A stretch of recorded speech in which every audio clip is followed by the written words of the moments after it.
I'm 81 years old, and I don't have the strength to keep pretending I was ever as strong as people thought I was.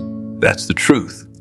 I spent more than 60 years wearing the same armor, and now that it's rusted through, I can see what it was really made of: fear. Not the kind you can name easily, though. I wasn't scared of danger or failure. I was scared of being loved. Terrified, actually, because being loved meant being seen, and I didn't think I was someone worth looking at.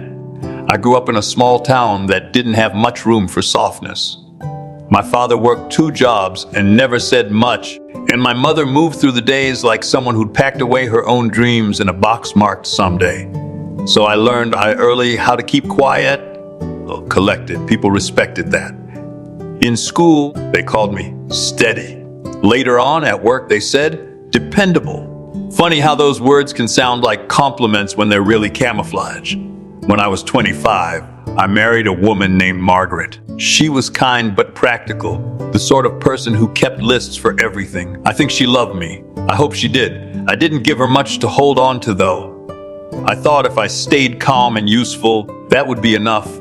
Mow the lawn, bring home a paycheck, fix what's broken. I mistook reliability for love, but she wanted something warmer.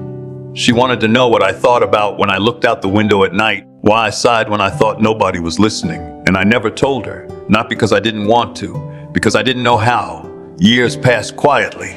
We had 2 kids.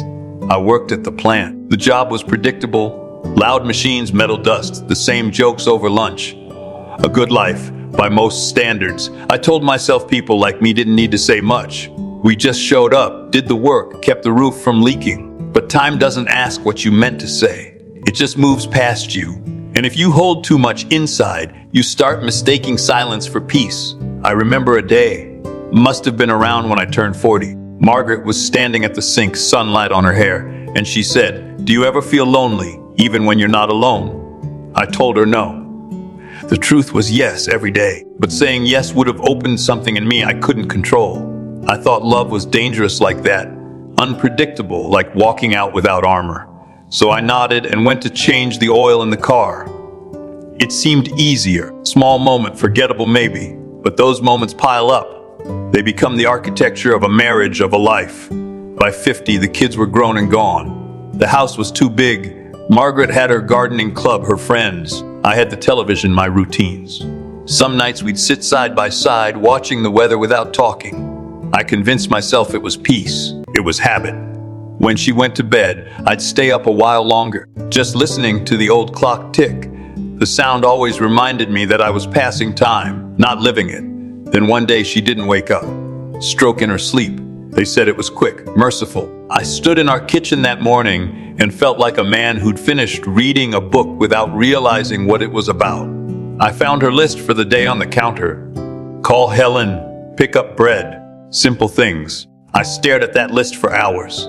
It hit me how easily a life ends in the middle of small plans. How love can sit beside you for years waiting, and you never learn its language. After she was gone, I finally started noticing how quiet everything really was.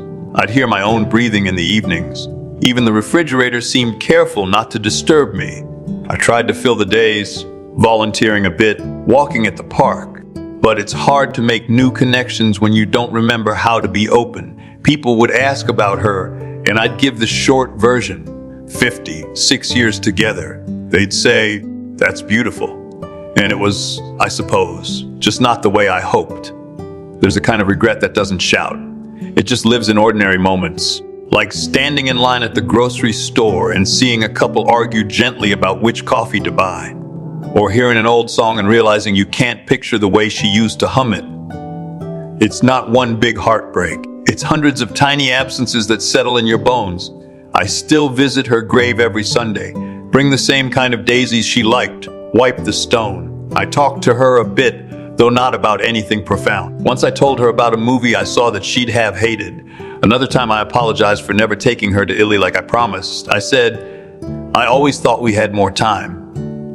Those words, they feel harmless, but they're the most dangerous lie we tell ourselves. Now the children call when they can. They're kind, busy people. They love me, I think, but they got my habit of holding back. None of us are great at long talks. Family dinners are politely short. Everybody's smiling, nobody's saying much. I can't blame them. They learned from me. If I could start again, no, that's not the right phrase, because I can't. But if I could talk to my younger self, I'd tell him that strength is often just fear wearing a good suit. That letting someone see you cry doesn't make you weaker. It makes the other person real. I thought love was something you either earned or kept contained. Turns out it's the one thing that falls apart if you don't touch it. I've had people say to me, "You were a good man." Maybe that's true, but good isn't the same as open. It's possible to be both kind and unreachable. The world doesn't teach you that. It rewards composure. I got medals, promotions, a gold watch at retirement, but no one gives awards for telling your wife you're scared of losing her. Those words are their own ceremony, and I never held it. The hardest truth is that no gesture now can fix what silence stole. I can honor her, love our children, be gentle with what's left. But time is a one-way street. There's no turning around to say the things you finally understand. That's the tax of living long. Clarity arrives just when it can't change anything. These days, mornings are slow. I make 1 cup of coffee, toast 1 slice of bread. I sit by the window and watch the neighborhood wake up. Sometimes I catch myself smiling at nothing, just a memory that surfaces. She's there in all of them. Not as a ghost, more like a scent you can't quite name. There's pain in it, but also gratitude. She gave her best to a man who barely knew how to receive it. That's love too, in its way. If this story finds you somewhere in the middle of your life, still busy, still building, I hope you pause once in a while. Not to chase meaning, just to notice who's reaching for you.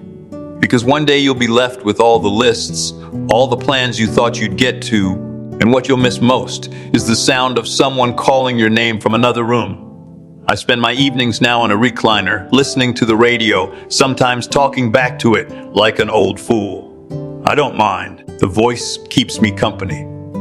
The house doesn't feel quite so hollow when there's sound. And sometimes when the sun falls just right through the curtains, I can almost picture her there, writing another list, humming to herself, turning to ask if I'm hungry. I never was good at saying the right thing, but if she could hear me now, I'd just tell her that I see it all clearly, that I was never strong, just scared, and that being loved was the one thing I should have let happen. That's about all I've got left to say.